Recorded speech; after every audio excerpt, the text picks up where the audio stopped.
Hi, this is Grandpa from Grammy and Grandpa Read, and we've got April Fool Phyllis. You guys know about April Fool's Day? Well, this book is by Susanna Leonard Hill and illustrated by Jeffrey Ebler, and it's a Holiday House publishing group. Phyllis knew everything about the weather. After all, she was Punxsutawney Phyllis, weather prophet extraordinaire. So when she woke up on April 1st, the day of the spring treasure hunt, it took only one whiff of the morning air to tell her something wasn't right. "We have to cancel the treasure hunt," she announced at breakfast. "There's a blizzard coming." Everyone was stunned. "A blizzard?" said Uncle Phil. "In April?" Then Phil Jr. started to laugh. "You actually had me fooled for a second," he said. "Yeah," Phyllis snickered Pete. "Not a bad joke. This isn't an April Fool's joke," insisted Phyllis, but no one paid any attention. Aunt Patsy flooded her pancakes with homemade maple syrup and passed the jug to old Grandfather Groundhog. "What a great year for syrup," he said. "I can't remember a year when the sap has run this long." "That's because winter isn't over," said Phyllis. "I'm telling you, we're going to have a blizzard today." "Give up," Phyllis said Pete. "If folks don't listen," Phyllis said, "they'll be in danger when the blizzard comes." Uh-oh. A bit later, Phil Jr. came in from outside. "Phyllis is right," he said. "It's freezing." We held out his paws to Aunt Patsy. "They're like icicles," she exclaimed. "We can't have the treasure hunt if it's this cold." "I told you," began Phyllis. "April Fool," shouted Phil Jr. "I used a bag of ice to make my paws cold." "Very funny," said Phyllis, but everyone else laughed. A few minutes later, Pete yelled down from the mouth of the burrow, "Phyllis really was right. It's snowing." Everyone rushed up the tunnel. Sure enough, a curtain of fat white flakes drifted across the opening. "Oh my!" exclaimed Aunt Sassy.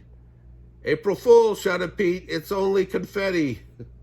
"Make all the jokes you like," said Phyllis. "Just cancel the treasure hunt so no one gets lost in the snow." But no one listened. The grown-ups sat in the sun outside the burrow to swap tall tales and sent the youngsters off on the treasure hunt. Said Phyllis, reading the first clue. Let's see what it says. "What goes up in the morning and down at night?" "The sun," guessed Cousin Jill. "We can't go to the sun for the next clue," said Phil Jr. "Uncle Phil's trousers," suggested Pete. All the little groundhogs giggled. They raced over to Uncle Phil and felt his pockets, but there was nothing there. "There must be something else," said Jill. "How about the thermometer?" suggested Phyllis. They hurried to the thermometer, but by the door of the sugar house. Inside, the big kettle still filled with air with sweet maple steam, even though it was April. "Oh, it's nice and warm in here," said Cousin Willis. No one noticed that the thermometer had dropped below 30 degrees. All they saw was the second clue. "What does this one say?" demanded Phil Jr. Phyllis read, "What runs but has no legs?" "A clock," said Pete, but the third clue was nowhere to be near the grandfather clock. "An engine?" said Phil Jr., but no one knew of any engines in Punxsutawney Hollow. "I know," shouted Willis. "The stream." They all rushed down to the stream.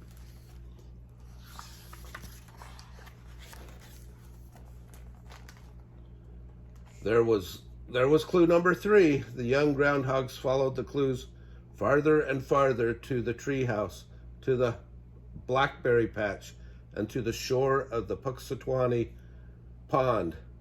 This must be the last one, Phyllis said. She brushed snowflakes out of her eyes to read the clue. What's sticky and sweet and found in a tree? That's easy, said Jill. They all dashed for the honey tree. There it is, shouted Willis, jumping up and down. What do you think it'll be? Phil Jr. asked as he lifted the lid. It was another note. April Fool, you win but lose.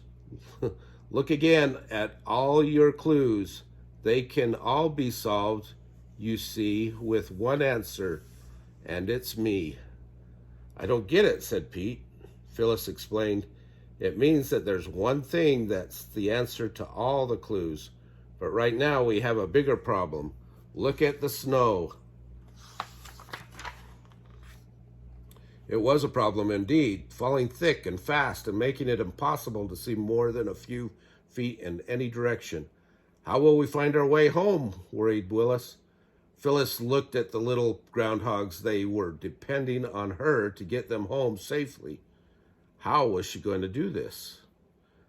All Phyllis could see was swirling white something flapping in the wind against a nearby sugar maple. The sapline! That's it, she cried. Everybody stay with me. The groundhogs clung to the sapline. Phyllis led the way from maple tree to maple tree, all the way back to the sugar house. Thank goodness you're back, cried Aunt Patsy. We should have known you were right about the blizzard, said Uncle Phil.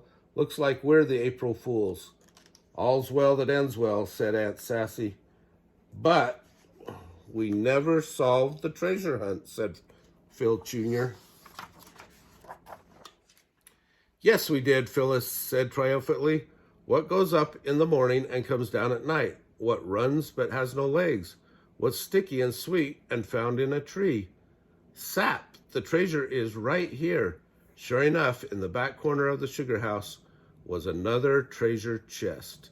Phyllis lifted the lid eagerly. It's empty, she cried. What? All the groundhogs crowded in to look. April Fool, shouted Phyllis, and she tossed handfuls of maple candy in the air for everyone to share. She did get them after all. Anyway, hope you liked this story. If you did, give it a big thumbs up, smash the like button, and remember to subscribe to our channel. Thank you.